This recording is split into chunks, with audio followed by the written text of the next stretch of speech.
So Google for Education, or G Suites for Education, has recently unveiled a new feature that's meant to make collaboration with others easier. And we pushed this out to our Madison PS domain holders recently. It's called Team Drives, and you've probably noticed it. It's right under my drive. You see Team Drives here, and if I click it, it shows you that it's a shared space to collaborate with your team. Now, how is this different from just having shared folders in my drive? Well, that's what we're going to explore throughout this video. As you can see, I have a lot of shared folders where I collaborate with people, which is fine. Once I've kind of figured out the ins and outs of that and how not to lose files, I can manage it okay. But I think this sometimes creates an issue for people because my drive is really meant to be a space for your personal files, and when you start collaborating with others and you start removing and adding files and changing editing permissions, things can get a little dicey. What I like about team drives is that it really separates the collaborative work from the personal work, so that you know that if you're in a team drive, then you need to be a little bit more careful about what you delete or add to a shared drive. So to see what this looks like, I'm going to create a team drive right now, and I'm going to create it for me and my colleague Jake here. So once our team drive is created, I can add team members. Now he's not part of the team drive yet, even though I named it that, until I actually send him an invitation, kind of like I would with a shared document. So I can keep adding names, email addresses, and it will automatically send a notification. I'm going to skip it because Jake's desk is right near mine. And under the other users that you add to your team drive, you can choose what kind of access they have. Full access is the default. I'm going to use that to start, but you can see a brief description of what the different access levels look like.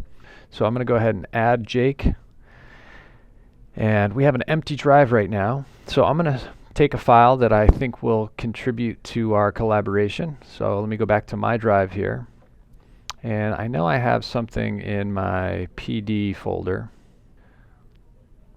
And I'm going to move this BYOD presentation into my team drive. Now what you'll notice is that my BYOD presentation is no longer in my drive. It's only in my team drive. And right now, Jake has full access to this folder, and so do I, or this drive.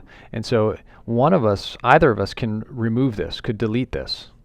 And if we do delete it, if we trash it, if we say delete for everyone, it's gone from both my drive and it's gone from this team drive, and it's gone forever. So I'm going to cancel that. I don't want to do that. So if this was a really important file to me, what I would have done was I would have created a copy of it, kept one copy on my drive, and then moved the other copy into my collaborative space, my new collaborative space, this team drive.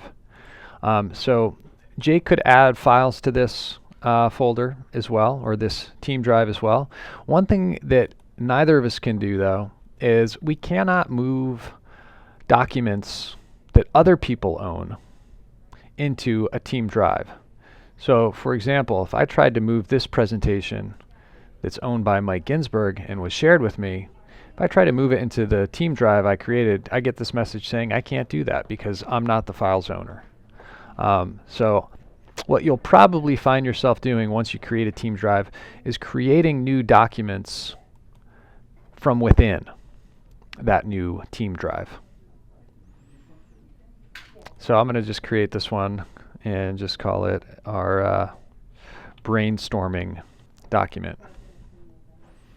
So let me just close that, and you should see it appear. There it is. So right now, Jake and I are both owners of these documents. He can go in and edit them, and it's just a really nice collaborative workspace. What I really like about this new workspace is that it allows me to kind of compartmentalize, just mentally and physically on my Google Drive. So from now on, I can try to make all of my individual files exist on my drive. Anything I'm going to collaborate with someone on, I will think about creating a team drive for us to collaborate on.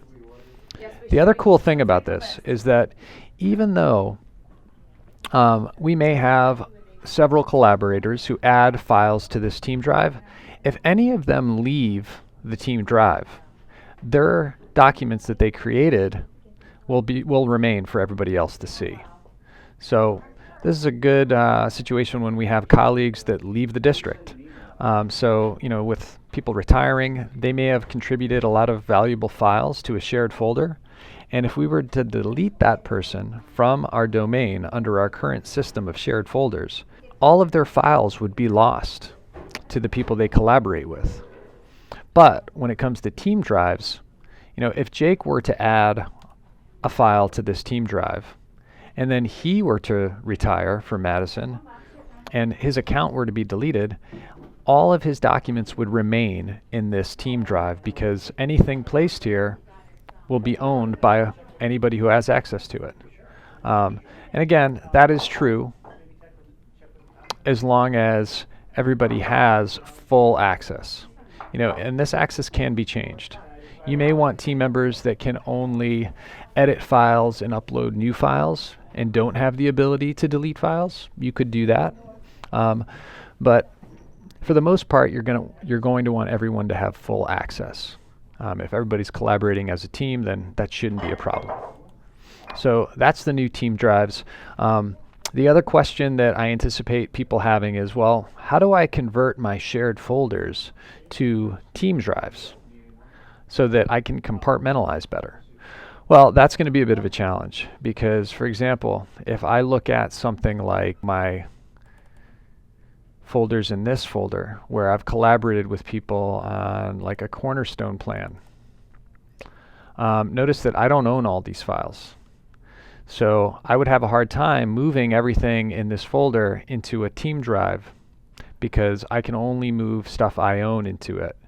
What I could do though is I could communicate with these other two people and I could say, hey, I'm going to convert our current files to a team drive, and what I would have to do then is I would have to make a copy of the files that I don't own, because as soon as I make a copy, I am the owner, and I can move the copies as well as the ones that I previously owned into a new team drive and then give everybody who had access to the previous shared folder access to the team drive. So it can be done. You can convert a previously shared folder into a team drive if you want to really make sure that you can compartmentalize your personal work from your collaborative group work. So I'm going to continue exploring this, and if you explore it too and you have questions about it, then do not hesitate to reach out to me, and you know how to do that.